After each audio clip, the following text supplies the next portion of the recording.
Bom dia a todos. Vamos lá para mais uma aula remota de biologia.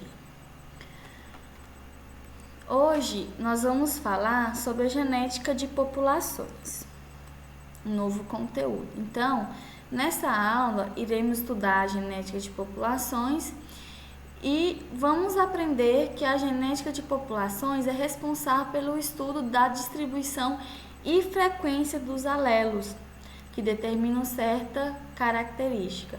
E também nós vamos definir o que é uma população em equilíbrio e também iremos estudar a lei de Hardy-Heminger. Lembrando que esse conteúdo vai ser dividido em duas partes, a parte teórica e a segunda parte que vai ser a parte de exemplos, de exercícios, como que a gente vai aplicar isso aqui. Genética de populações. Primeiramente, antes da gente ver o conceito de genética de populações, a gente tem que ver o conceito de população, para a gente incluir a genética nela. Então, a população vai ser um grupo de indivíduos de uma mesma espécie que coexistem em uma área, eles vivem em um determinado ambiente e são capazes de se reproduzir e gerar descendentes férteis, São descendentes que também são capazes de se reproduzir. Então, a gente tem exemplos de população, como população humana, população de abelhas, população de cães, população de zebras. Então, são um conjunto de indivíduos de uma mesma espécie. E quando a gente junta a genética de populações, lembra que a gente estudou genética, mas a genética, assim, individual. Genética individual de um indivíduo, genética somente de um indivíduo, não incluindo a população toda. Então, agora a gente vai estudar a genética de uma população por inteiro, não somente de um indivíduo. Então, essa disciplina a gente vai estudar o quê? As frequências gênicas, genotípicas e fenotípicas nas populações, a frequência com que genes e alelos vão surgir em uma determinada população. Ou seja, é um campo matemático, que vai envolver cálculos, que vai estudar a composição genética das populações, tá? Então, um conteúdo que vai envolver cálculos para a gente vai calcular frequências em que um gene ou um genótipo vai aparecer em determinada população. E dentro da genética da população, a gente tem a lei de Hardy-Heminger, que a gente vai chamar a partir de agora de lei HW, para não ficar errando o nome sempre. Então, dois caras que também, novamente, eu não sei, deve que eles estavam muito desocupados, sem nada para fazer.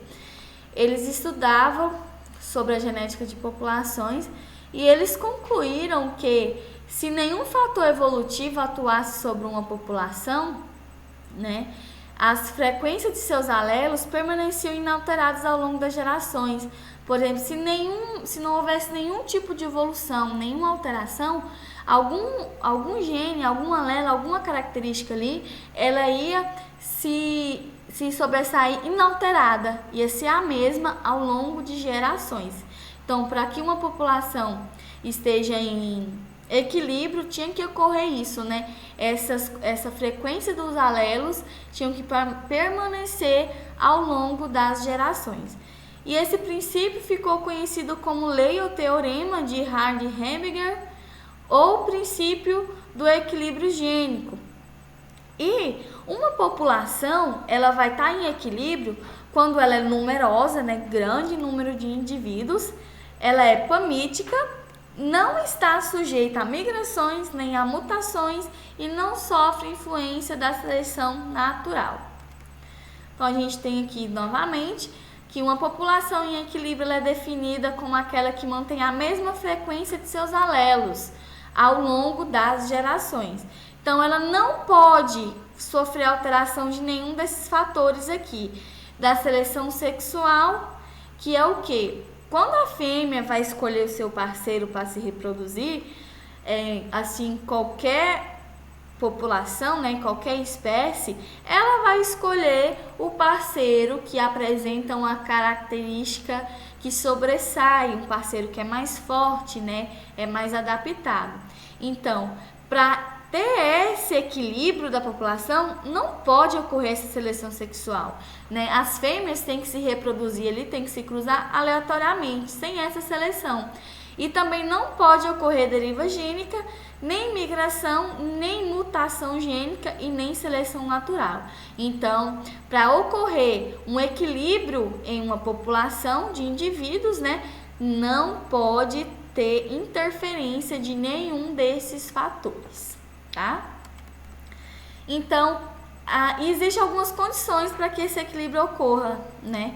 Então, essas condições são, também já havia dito, a população deve ser grande, né? Quanto maior o número de indivíduos é melhor. Por quê? Porque para que possa ocorrer todos os tipos de cruzamentos possíveis, de acordo com as leis de probabilidade. E a população deve ser pamítica. Quando eu li no slide atrás, vocês se perguntaram, o que é isso, meu Deus? Pamítica? Nunca ouvi falar.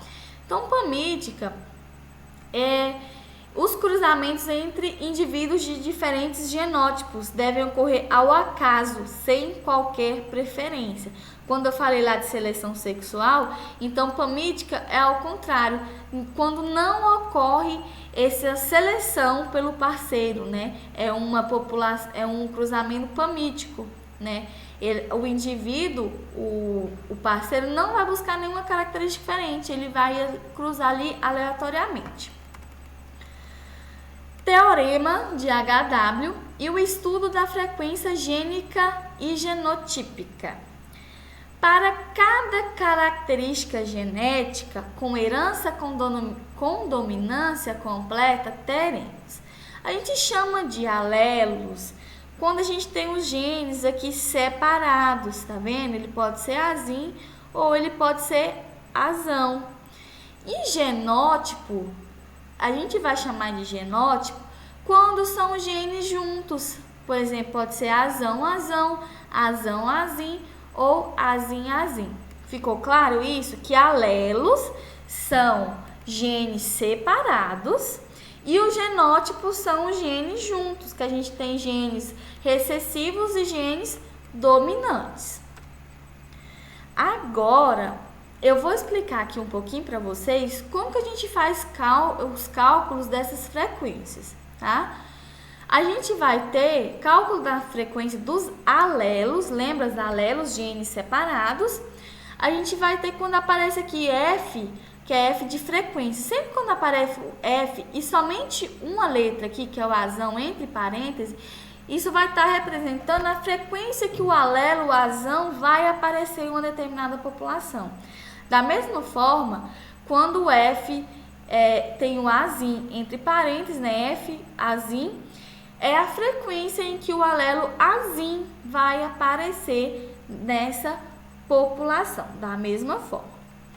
E quando a gente fala de cálculo de frequência dos genótipos, lembra os dois genes, quando se junta, F novamente de frequência, então a gente tem o F, o azão, azão, então é o número de genótipos azão, azão. É a frequência com que esses números vão aparecer em uma população. Assim, da mesma forma, a frequência do azão, azim e a frequência do azim, azim. Ficou claro? Então, quando o F aparece, seguido aqui entre parênteses do azim, azim, ou azão, azim, ou azão, azão, é a frequência com que esses genótipos vão aparecer. Lembra da diferença entre genótipo e alelos. Alelos, somente um gene. Genótipo são os dois, né? Quando tem a junção dos dois. E a gente vai utilizar algumas variáveis. O que são as variáveis? Sempre quando a gente tem as fórmulas, a gente não substitui por algumas letras, então aqui também vai ser da mesma forma. A frequência do alelo azão, ela vai aparecer como a letra P. correto? Então, toda vez que a letrinha P aparecer, vai ser a frequência do alelo azão. E a frequência do alelo azim vai ser representado pela letra Q, tá? E aqui a gente já está falando da frequência dos genótipos, né? É frequência do azão aparecer. Se a frequência do alelo azão aparecer é P, no caso aqui são 2, então a letra que vai representar vai ser o P, só que P ao quadrado. E a frequência do azão azim aparecer vai ser 2PQ, tá? Correto? E a frequência do azim, do genótipo azim aparecer, vai ser Q ao quadrado.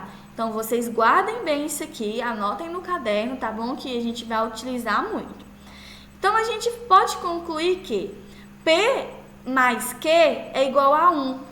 Por que é igual a 1? Quando a gente fala de P e Q, vocês lembram que a gente está falando dos alelos azão, azim. Então, são 2. Se são 2, são metade, metade, né? Metade de 100 é 50. 50 a 50. Então, 50% é de Pzinho e 50% de Q, né? Então, somando 1, quando a gente fala que P mais Q é igual a 1, é relacionado a isso. Então, 50% pode ser azão e 50% pode ser azim, tá? P, e aí a gente tem uma fórmula geral aqui, que é o P ao quadrado mais 2PQ mais Q ao quadrado, que é igual a 1. Quando a gente faz todos os cálculos para a gente saber se está certo, né? Se nosso cálculo está certo, a gente só fazer a somatória disso aqui e eles têm que dar 1, né? Ou 100, tanto faz. E aqui tem só um resuminho, né, dessa fórmula, que o P ao quadrado é a frequência de homozigoto dominante, no caso azão, azão, ou no caso de outras letras, bezão, bezão e assim por diante. E a frequência de heterozigotos é representada, né, pelo 2PQ, que é o que? Azão, azim, bezão, bezim e assim por diante.